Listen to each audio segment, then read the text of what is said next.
This is the luxurious, all-electric Genesis GV60. Your Genesis GV60 is equipped with mood lighting that changes the color of your interior illumination. These colors and the illumination timing can be customized by accessing the setup screen. To set the brightness and the color of the door mood lamp, select Setup, Vehicle, Lights, Ambient Lighting, then Color, and then select from several color choices.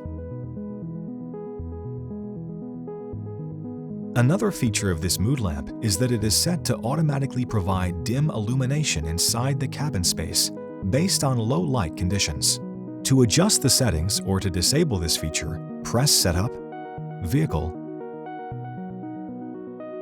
Lights, Ambient Lighting, and then select the ambient lighting level.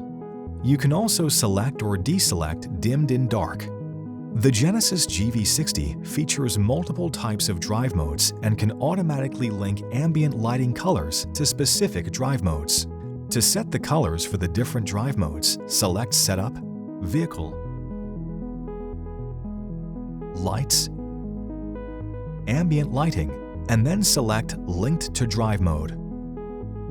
For more information on your Genesis, be sure to explore the how-to guides on the Genesis USA YouTube channel, as well as consult mygenesis.com and your owner's manual.